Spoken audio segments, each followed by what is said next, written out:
A ruling is in the deep blue state of New York on whether or not illegals or even just non-citizens can vote in New York City. Find out what the deep blue state decided, and also the Keystone Pipeline. Remember all of those protests? Well, in hilarity, the organizers of the protest got hit with hundreds of millions of dollars in fines. We'll talk about that and a bunch more on this episode of Turning Point Tonight. My name is Jobob. Thanks so much for tuning in. Together, we are charting the course of America's cultural comeback. This is Turning Point Tonight. Now, before we get into any of that, there is so much talk about the judges that are blocking the Trump administration from doing what the Trump administration has the authority to do. Now, we can argue about whether or not they have the constitutional power and all that sort of stuff, but this is what I thought was fascinating, and I didn't know this, and I would love to share this information with you. Okay, so we've seen the judges at the federal level say, President Trump, you can't do this. Okay, fine. Well, what actually has to happen for a judge to issue an injunction? Let's take USAID, for example. USAID fired a bunch of employees, stopped a bunch of aid, and a judge said, no, you can't do that. These employees need to go back to work. Okay, well, technically speaking, if you are the party that is looking for the court to issue an injunction, in other words, USAID employees or the unions, you actually have to put up a bond to show that effectively you're serious. The employees of USAID or whoever is bringing the lawsuit against the administration, if they're going to get a preemptive injunction from the judge, they have to put up a bond that would effectively cover the costs if, in fact, they were wrong. In other words, whoever's bringing this lawsuit needs to pay for all of the employees, the cell phones, the laptops, the returning to work, all of that stuff up front in effectively an escrow bond type situation in order for the judge to issue any sort of injunction. The rules state that the judge has to set a limit for the number being put up for bond at a reasonable cost to reimburse the government, in this case, if in fact the government is right. Now, the question is whether or not that happened.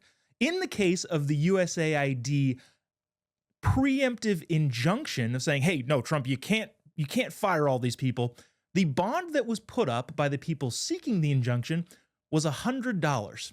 Now, you tell me whether or not that $100 is going to cover the money that the American taxpayer loses for sending those USAID members back to work. We have a crazy problem with activist judges in this country, and we would love to talk about that with our awesome panel today. Harrison Weinhold works at The Blaze, and Savanah Hernandez is a Turning Point USA contributor, and both of us joined us today. Guys, thanks for coming on. Thanks for having us, Jobob. Savanah, I want to start with you. We'll go ladies first because we believe in traditional gender roles here. Okay, we've seen so many of these judges issue these like, well, Trump, they blocked Trump and they're activist judges. I didn't know about the bond that the people seeking injunctions needed to put up. But probably what's on the top of everybody's mind is a judge recently came out and said, okay, well, you have to put the transgenders back in the military. There was a ruling that a judge said the law does not demand the court to rubber stamp illogical judgments based on conjecture, which he called what the administration was trying to do. I think broad question here, Savanah, at what point does it become unconstitutional for the judges who constitutionally have the right to check the president to be activists in effect and circumvent how we do things in this country? You know, I've been following this a lot, Jobob, and my main takeaway is I refuse to call these judges because that's exactly what they are activists. A lot of people have equated this to a judicial coup, and I honestly would agree. I mean, we did not vote for these people. We gave Donald Trump and his entire administration the mandate on the promises that he made to the American people, and it's so crazy to me now to see judges trying to stop deportation flights, trying to put transgender people back in the military. You know, Rob Smith did a really great video about this where he said every transgender military member is non-combat deployable, meaning we can't send them, overseas. They're basically, they're doing administrative work. And then after they leave the military, we're on the hook for all of their medical bills, AKA all of their transgender medical medicine, whatever. The point is, what are we doing in this country, Jobob? These judicial activists are out of control. Yeah, Harrison, kind of a similar tugging on that thread here. It seems like a systematic problem. It seems like, okay, well, we can't have this system where you can just hold up the administration for weeks, months, years, even longer than that, and then you can't get anything done. What do we do to fix the system here? Well, it's like these judges are reading the law like their horoscope, and it just seems to like it's just like how they decide to feel based on the winds that are blowing, which is really sad. It almost this is also going up to the Supreme Court. It's like we know exactly how the Democrats or the liberals on the court are going to vote every time there's a vote, and we have no idea how these self-proclaimed conservatives are going to vote. And it's completely like based on like they're worried about their reputation, which is I thought that was the whole point of like lifelong appointments. Like you have this breadth of basically you're going to have this position your whole life, and the winds of opinion are going to change. So yeah, none of this makes any sense. I think we have to.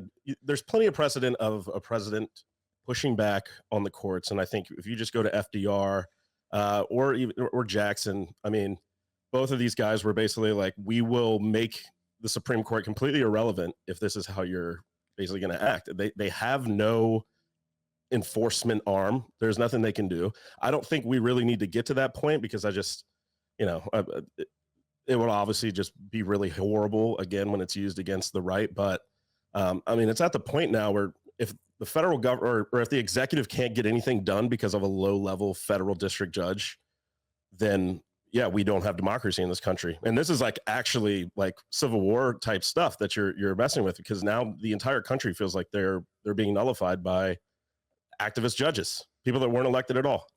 Yeah, that's I'm hoping we're far away from any sort of physical confrontation, God forbid. But yeah, it is a constitutional crisis to say the least. What also would be a constitutional crisis, it was what was going on in New York City a couple years ago. Bill De Blasio signed a bill into law, I believe, yeah, in 2022, that non-citizens could vote in municipal elections. In other words, vote for New York City's mayor, the biggest, largest, probably most powerful city in the country, if not the world. People that weren't even citizens could vote, which would have allowed 800 or so people to be eligible to vote. The ruling has finally come down almost 3 years later. The Court of Appeals in the New York State, the top court there, voted 6-1 to say, no, you can't have non-citizens vote. That's right there in the Constitution. But kind of same problem exists. This took 3 years for the courts to sort out. So I guess, Savanah, one, what the heck was the New York City thinking? Like, what kind of a law is this? And two, like going back to this systematic problem of this taking so freaking long, how do we expedite things that are clearly unconstitutional? Yeah, I mean, the fact that this even went to court is ridiculous. What other country on earth is arguing as to whether or not illegal immigrants are allowed to vote in, their elections? Granted, with the modern day that we're living in, it's actually probably a lot, sadly. But it just goes to show how far away we strayed from normalcy, from, again, the foundations of this country, right? This is pretty cut and dry stuff. And I think the way that we expedite these processes, the way that we fix things and clean things up is, quite frankly, to take the Nayib Bukele approach, gather everybody in the country up who works federally and just go, you know what, you're all under investigation for criminal acts. So if you are innocent, incredible. If you're not, bye.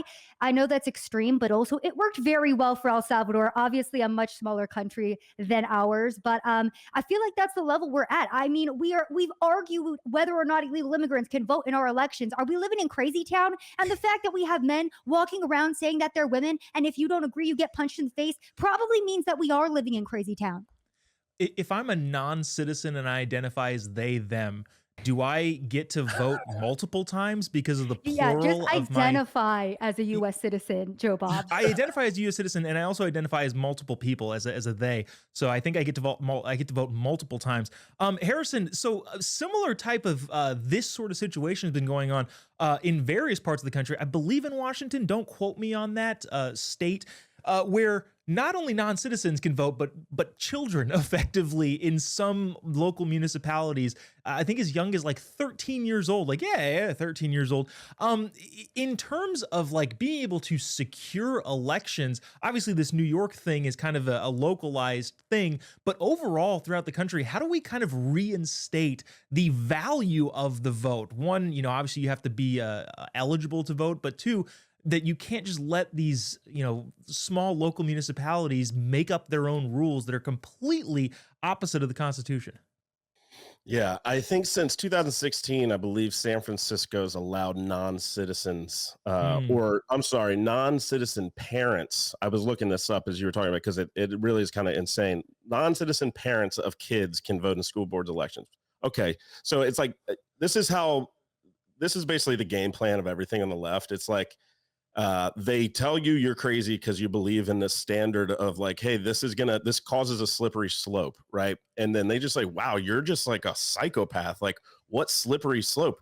What do you think is going to happen? Like, we're going to let illegals vote for the president soon? Like, and that's like it literally what they're trying to do. By any measure, there's no good reason they let a full blown invasion over the past 4 years, other than they fully believed that they were going to have to bring the Republicans to the table to make these people eligible voters at the very least. You know what It's I think is interesting? Sorry, will you finish? oh no, go ahead. Well, what I think is interesting about that whole slippery slope thing, living in California, when it was put to a vote in 2008 on whether or not gay marriage would be recognized in the state, a bunch of people were like, this is a slippery slope. Sooner or later, you're going to have, pedophilia be normalized in the state level and people doing terrible things to each other and to children. That's going to be normalized. Turns out, a couple decades later, decade and a half later, all of the things that people were warning about with slippery slope turned out to be pretty accurate. So, yeah, I think that is a strategy that the libs use quite a bit that we should be very, very wary of, especially in things as obvious as non-citizens voting. Savanah Hernandez, Harrison Weinhold will be back to discuss some more stuff, including that Keystone Pipeline settlement that I think is hilarious, and I think you will think is hilarious as well. But coming up, we'll check in with White House correspondent Monica Page at the White House. Right after this, we'll be right back. Don't go away.